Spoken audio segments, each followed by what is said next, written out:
Hi friends, എല്ലാവർക്കും നമ്മുടെ YouTube ചാനലിലേക്ക് സ്വാഗതം.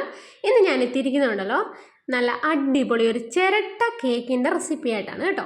നമുക്ക് ചിരട്ടയിലും കേക്ക് ഉണ്ടാക്കാം, നല്ല പെർഫെക്റ്റ് ആയിട്ട് നന്നായിട്ട് കിട്ടും. അപ്പം നമുക്ക് കണ്ടു നോക്കാം. നല്ല സോഫ്റ്റാണ്, നല്ല പഞ്ഞി പോലെ ഇരിക്കുന്ന നല്ലൊരു സ്പോഞ്ച് കേക്ക്. അപ്പോൾ നമുക്ക് വീഡിയോയിലേക്ക് പോവാം. അപ്പോൾ നമ്മുടെ ചാനൽ ആദ്യമായിട്ട് കാണുന്നവരാണെങ്കിൽ സബ്സ്ക്രൈബ് ചെയ്യാനായിട്ട് മറക്കരുത്. ഇഷ്ടപ്പെട്ടാൽ ലൈക്ക് ചെയ്യാനും കമൻറ്റ് ചെയ്യാനും ഒന്നും വിട്ടുപോകരുത് കേട്ടോ.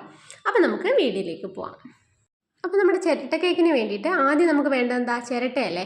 അപ്പോൾ ഞാൻ ചിരട്ട എടുത്ത് വെച്ചിട്ടുണ്ട്, നന്നായിട്ട് ക്ലീൻ ചെയ്ത് വൃത്തിയാക്കി വെച്ചിട്ടുണ്ട്. ഇതിങ്ങനെ കുടുങ്ങുന്ന തേങ്ങ ഉണ്ടല്ലോ, കൊപ്ര തേങ്ങ ആണെങ്കിൽ ഇച്ചിരി കൂടെ എളുപ്പമായിരിക്കും. ഇങ്ങനെ അകമൊന്നും ചുരണ്ടാതെ തന്നെ നന്നായിട്ട് നമുക്ക് കിട്ടും. ഇതിലേക്ക് നമുക്ക് ബട്ടറാണ് തേച്ച് കൊടുക്കേണ്ടത്.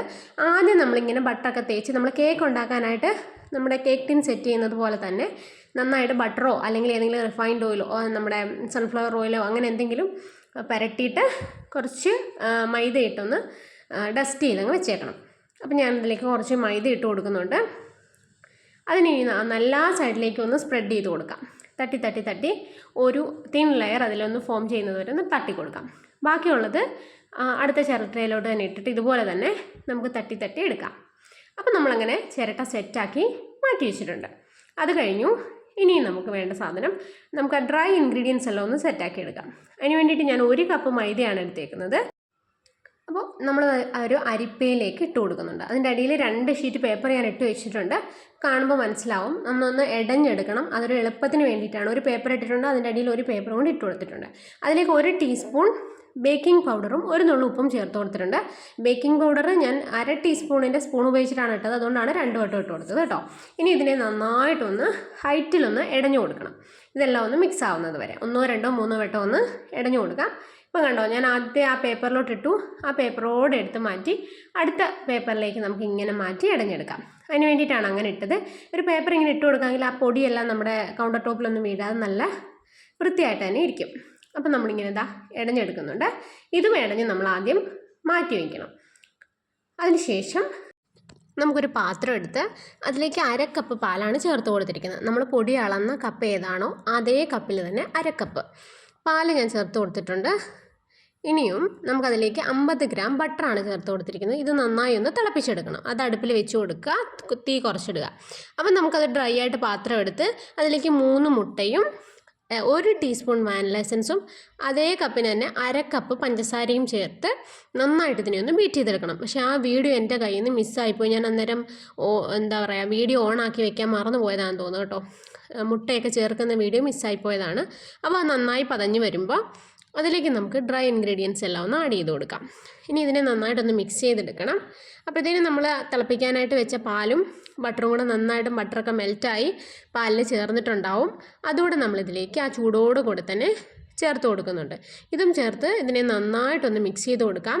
ഞാൻ ഈ സ്പീഡ് കൂട്ടിയിട്ടേക്കുന്നതെന്ന് വിചാരിച്ച് നമ്മൾ മിക്സ് ചെയ്യുന്ന സമയത്ത് വളരെ പതുക്കെ വേണം മിക്സ് ചെയ്യാനായിട്ട്, അല്ലെങ്കിൽ നമ്മുടെ കേക്ക് ഭയങ്കരമായിട്ട് കട്ടിയായിപ്പോവും. അതുകൊണ്ട് നന്നായിട്ട് മിക്സ് ചെയ്ത് വയ്ക്കുക. ഈ സമയത്ത് നമ്മളൊരു ഏത് പാത്രത്തിലാണോ ചെയ്യുന്നത് അതൊന്ന് പ്രീ ഹീറ്റ് ചെയ്യാനായിട്ട് ഓണാക്കി വെച്ചേക്കണം. അപ്പം നമ്മുടെ ബാറ്റർ റെഡിയായത് ഞാൻ ചിരട്ടയിലേക്ക് ഒഴിച്ചു വെച്ചിട്ടുണ്ട്. 1/4 ഭാഗം നിറഞ്ഞ് തുളുമ്പാത്ത രീതിയിലാണ് വെച്ചിരിക്കുന്നത്. ഇനി നമ്മുടെ പ്രീ ഹീറ്റ് ആയിട്ടിരിക്കുന്നത് ഞാൻ ഇഡ്ഡലിക്കുട്ടത്തിലാണ് ചെയ്യുന്നത്. ഓവനിലാണെങ്കിൽ അങ്ങനെ ചെയ്യാം. വയ്ക്കുമ്പോൾ ചിരട്ട കമന്ന് പോകാത്ത രീതിയിൽ ഒരു പാത്രം വെച്ച് എൻ്റെ സൈഡിലേക്ക് വെക്കാൻ പറ്റുന്ന രീതിയിൽ വേണം വെച്ച് കൊടുക്കാനായിട്ട്.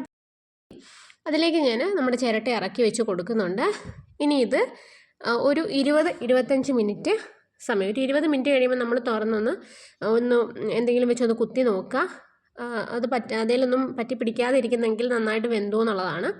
അപ്പോൾ അത് കഴിഞ്ഞിട്ട് നമുക്ക് ഇഡ്ഡലിക്കുട്ട അടച്ച് മാറ്റി വയ്ക്കാം. ഒരു മീഡിയം ഫ്ലെയിമിലാണ് ഞാൻ ഇട്ട് കൊടുത്തിരിക്കുന്നത്. ബാക്കി വന്ന മാവ് ഞാനൊരു ചെറിയ പാത്രത്തിലിട്ട് ഒരു ദോശക്കല്ലിൻ്റെ പുറത്ത് ഈ അടപ്പ് വെച്ച് അടച്ച് വെച്ചിട്ടുണ്ട്. പക്ഷേ ഇത് നിറഞ്ഞ് ഇങ്ങനെ പൊങ്ങി വന്നിട്ട് പുറത്ത് ചാടി കരിഞ്ഞ് ഒക്കെ പോയായിരുന്നു കേട്ടോ. അപ്പോൾ നമ്മുടെ 20 മിനിറ്റ് കഴിഞ്ഞു. 25 മിനിറ്റോളം കഴിഞ്ഞിട്ടാണ് ഞാൻ തുറന്ന് നോക്കിയത്. നമ്മുടെ കേക്ക് അടിപൊളിയായിട്ട് സെറ്റായി വന്നിട്ടുണ്ട്. ഞാനൊന്ന് കുത്തി നോക്കുന്നുണ്ട് അതിലേക്ക്. ഒന്നും പറ്റാതെ നല്ല അടിപൊളിയായിട്ട് വന്നിട്ടുണ്ട്. ഇനി ഇതിൽ നിന്ന് നമുക്ക് ചിരട്ട നമ്മുടെ കേക്ക് എടുത്ത് മാറ്റി വയ്ക്കാം. ചൂടാറിയതിന് ശേഷം നമുക്കിതിൽ നിന്ന് ഇളക്കിയെടുത്ത് ഉപയോഗിക്കാവുന്നതാണ് കേട്ടോ. അപ്പോൾ നമ്മുടെ കേക്ക് നല്ല പെർഫെക്റ്റ് ആയിട്ട് വന്നില്ലേ? കേക്ക് ടിന്നൊന്നും ഇല്ലെങ്കിലും നല്ല ഷേപ്പുള്ള കേക്ക്, അടിപൊളി ഒരു വെറൈറ്റി അല്ലേ?